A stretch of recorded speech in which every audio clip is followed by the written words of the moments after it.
Good morning. Good morning. Welcome to another episode of AI Daily. We got three pretty great stories for you guys today. Starting with first, we have Sam Altman's testimony this morning in front of Congress. The Senate Judiciary Subcommittee on Privacy, Technology, and the Law interviewed him this morning, talking a lot about AI regulation. He was joined by a professor from NYU and also by Christina Montgomery, IBM's Chief Privacy and Trust Officer. And the Senate and Sam Altman and the other representatives were all extremely concerned about the future of AI safety, the future of the economy with AI. Barb, any thoughts? I think Sam has been giving a master class in how to do this stuff correctly.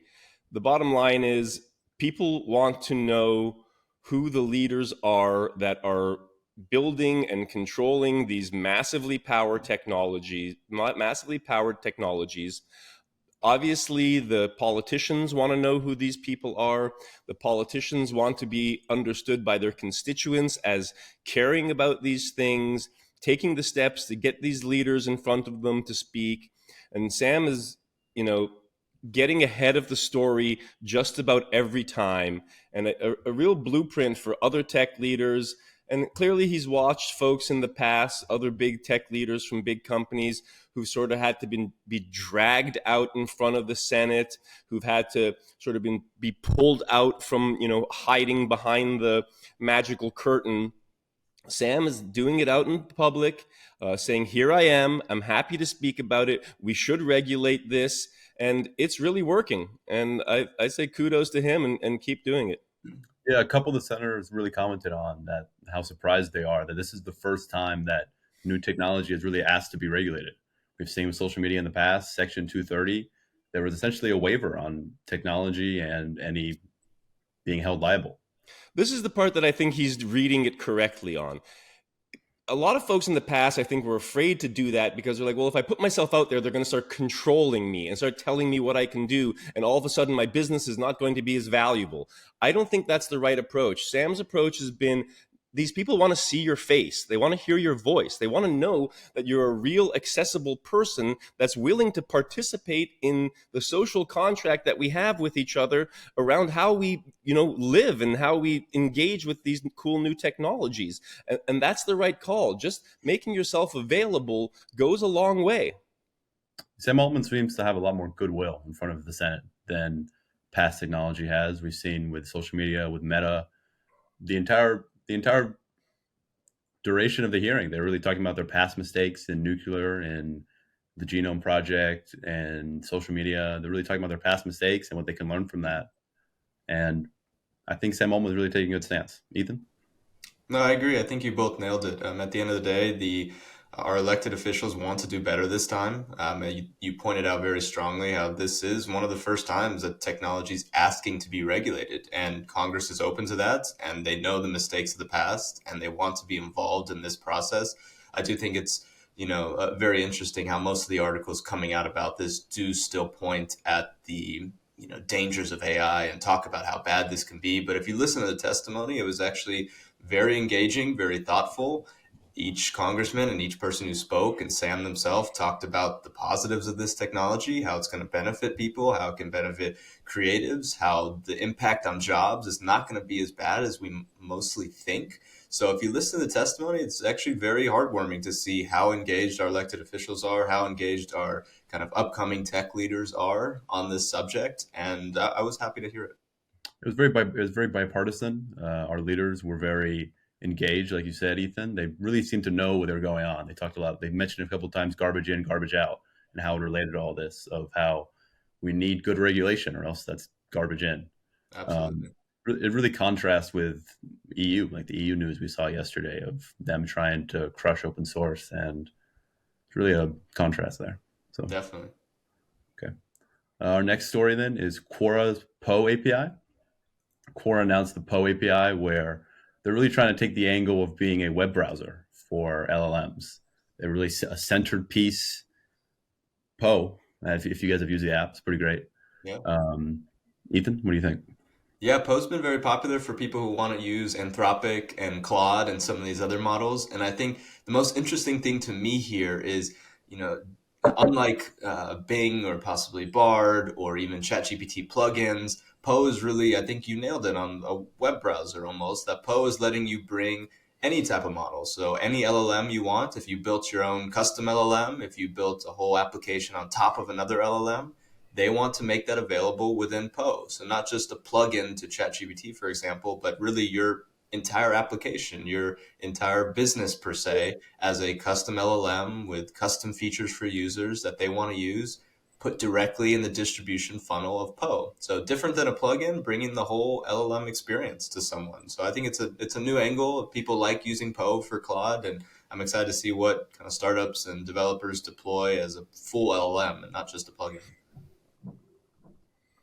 Yeah, as someone who's not a full-time developer myself, I love the fact that they have a one-click replit that lets you fire up the API in a demo and just start using it. It's the sort of thing that, I have the time to actually go in there and do and start engaging with things instead of having to go to GitHub and, not like it's a lot of work, but even saving 30 minutes, saving 15 minutes and just let you spend some time in the middle of your day actually interacting with the code instead of setting up, where you want to interact with it, getting your own replit built. It's really nice. Absolutely. Yeah, it looks like they have built-in integrations into LangChain, LlamaIndex. Looks like they want to bring monetization in the future. They have really all the features that you see in ChatGPT, but you only have to bring your own language model. They give you human feedback that you can work with for RLHF. So between the alternatives of taking the open source route and forking something like a Hugging Chat or building for Poe, we'll see where developers go. But Yeah. Where's the one-click replit for every, repo on GitHub? exactly. There's code spaces, but Yeah. yeah. Okay, next up we have the Apple announcement. Apple announced they have live speech and personal voice advanced speech accessibility. They're really taking the angle of it as an accessibility tool, but this is essentially an 11 Labs that works on your phone. You can train your voice on it, and then now you can just type in what you want to say, and then it produces the audio, sounding just like you. Ethan, what do you think here? Yeah, definitely. Apple is going really on the accessibility and routes. So bringing these kind of, I guess, next generation technologies and technologies some people are still worried about, but instead of them putting them all over iOS, they're focused on, accessibility and disability features right now. The coolest one I saw was you can actually train your own voice model on your device now. So something you would use on 11 Labs or the computer. Now you just record it on your phone and you have your own voice model for times you either don't want to talk or for some people can't talk. So Apple focusing on, accessibility for these latest generation models of text and images and audio, I think is probably the right path for them right now. Barb? This is classic Apple getting the technology out of the way and talking about what it can actually do for people. So instead of saying, hey, AI, look at all this AI we're doing, they're just quietly doing AI. Not only that, they have ML chips on your device. There are hundreds of millions of Apple devices all around the world, all with insanely powerful machine learning chips on the device. What's cool about this thing is, like some of the other technologies like 11 Labs, you give it 15, Descript does this too, you give it about 15 minutes of your voice and it will train on that. Apple is doing it on device. It's private, it's secure. Apple doesn't even want access to your voice. It's really, really powerful. A couple of other cool things that they had in there. One, you'll be able to point the magnifier app at a washing machine, and you can point your finger on the washing machine to one of the labels or one of the buttons, and it'll read out the label of the one that you're pointing to.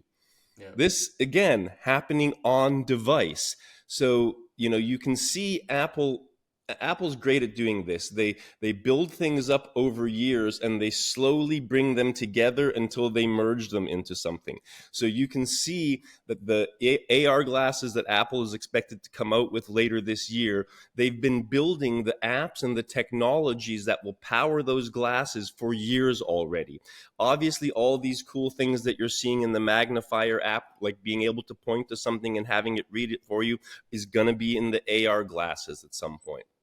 So Apple just, doing their thing, quietly crushing it, and, maybe quietly the biggest AI company in the world. But I guess just about anything Apple does, they're the biggest company in the world doing it.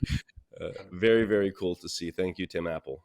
Ethan, is this ready now, tomorrow? When do we know? Does Apple have this out already, or? I think it's going to start rolling out towards the end of the year, I believe is what they said. Yeah. I think typically what Apple does on these sort of accessibility announcements, and it's actually, I think, cool that they're doing it in the accessibility world first, because as strange as it may sound, in a world where, every little bit helps, it doesn't have to be perfect to be helpful. Yes. So in a world where, this is making meaningful changes in people's lives, they get it. The technology isn't perfect. It's not the smoothest, perfect consumer experience available, but that's okay because it's really being used by people who need it. So typically they'll announce something like this on this, World Accessibility Day. And then they'll sort of release it in the next OS. So I would expect to see these in September or so, October, when the new OS rolls out. Exactly. Okay, guys. Well, we had 3 pretty exciting announcements today. We had Sam's testimony, we had the Quora Poe API, and then, of course, we had Apple's announcements.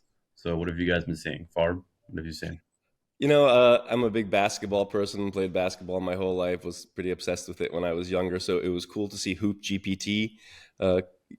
Maybe it's not new, but it seemed new when I was reading it, where it's basically allowing you to chat about all things basketball, ask for, natural language versions of getting stats from people. But one of the cool things it seemed to do is it would, for example, you could say, give me a image of every spot on the floor that LeBron, hit a basket against the Nuggets. And so it'll generate an image where you'll see all the shots, where LeBron hit the basket. Pretty cool stuff to see. Obviously, we're going to see this in every discipline that we haven't, and keep seeing it reiterated on in the disciplines that we have seen it. So just a little basketball news. Is that a ChatGPT plugin, or is that? I think it's its own thing. Yeah. Very cool. Very cool. Ethan, what have you seen? Yeah, I saw the ChatGPT Fund on Twitter. They kind of kicked off. They put 50 grand into a fund, and they're going to let ChatGPT go on and see if it can make money. It's from the team at Autopilots. Actually, a really cool team. They're also behind the Nancy Pelosi tracker, so you can follow her whole stock portfolio and copy trades and kind of make money that way. And yeah, it's fun that they're making this ChatGPT Fund. It's been blowing up on Twitter. Cool to watch. Great team. And yeah. I like it. I saw that Boundless was a hip hop song that Suhail made. Lyrics were written with ChatGPT, AI to change his voice, and the bass instrumental was Google's Music LM. So I know we talked about before that the Music LM only made short segments, but I assume he just made a bunch and then strung them together. Yeah. I listened to it. It's definitely it's like a SoundCloud quality rap. Like I like it.